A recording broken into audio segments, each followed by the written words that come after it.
everyone, my name is Maddie McLaughlin, and I'm a sophomore at EIU. I transferred here in the fall, and I'm eager to continue pursuing my degree in English education. Today, we will be discussing the graphic novel American-Born Chinese, written by Jin Yang in 2006. It's my hope that after hearing me out, you'll want to read this book too, as it truly is an unforgettable read.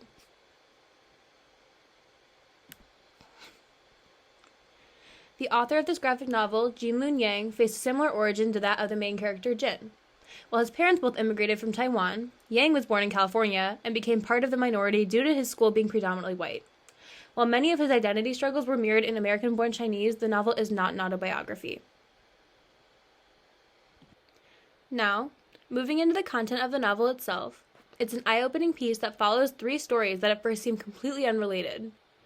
Each character experiences a form of identity crisis, however, and the masterful ending of the novel both ties the character stories together and demonstrates the need for self-acceptance when facing racial stereotypes and prejudice. The story opens with that of the Monkey King. He stands as more of a folktale in the story and adds a form of fantasy that drastically differs from the lives of the other characters. At first, he is the proud ruler of Flower Fruit Mountain, but after being rejected entry to a dinner party in the heavens, he attempts to change himself completely and no longer feels comfortable with being himself, instead wanting to change to fit the standards of others.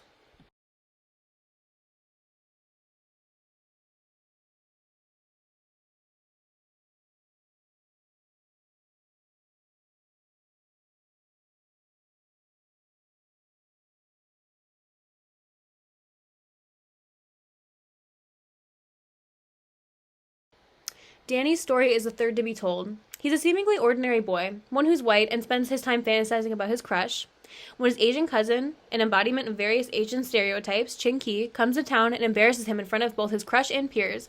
They get into a physical altercation, leading to a unique, heartfelt ending that both merges the lives of the main characters and stresses the need for self-acceptance and cultural awareness.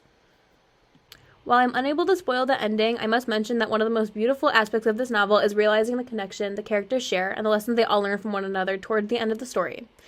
The relationships show that no matter how different individuals may seem on the surface, the pressure to assimilate and fit in is a struggle that can negatively impact anybody. And after reading, the need to celebrate cultural differences became even more apparent to me, and I'm thankful I stayed patient while reading.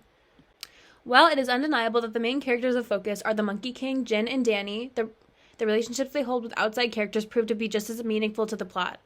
Not only do these relationships demonstrate the complex emotions that arise from racial tensions, but the interactions in the book also reveal further details about the characters and their interior motives and beliefs about themselves and the world around them. The presence of God in the story of the Monkey King leads to his great awakening towards the end of the story.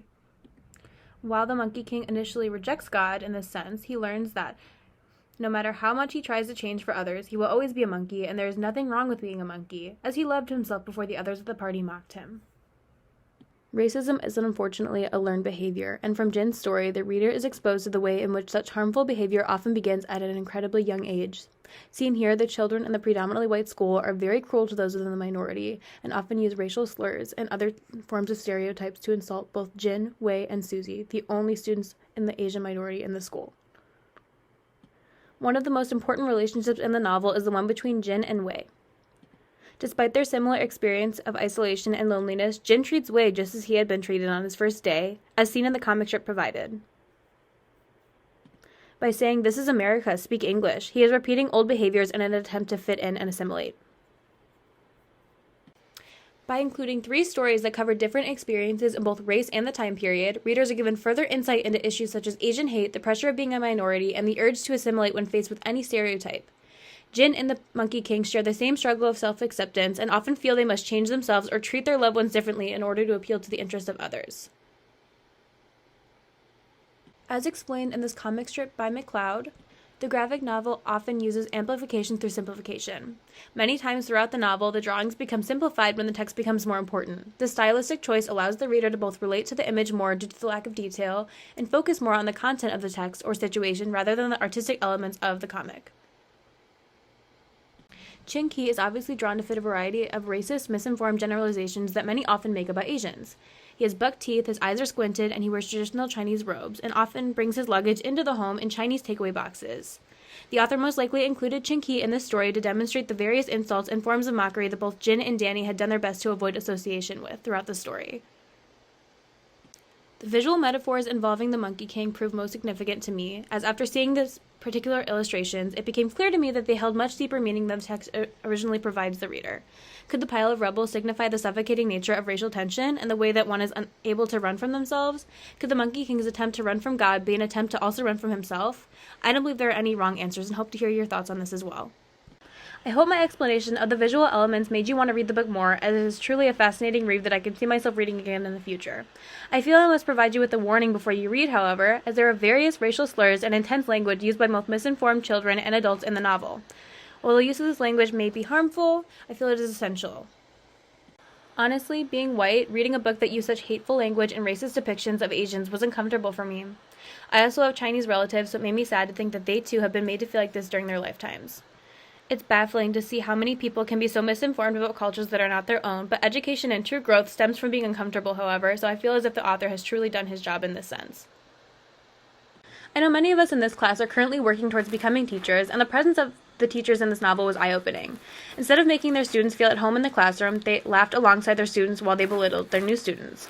An example of this is when the teacher claimed that both students most likely ate dogs before their arrival, or when they both assumed that they both moved from China.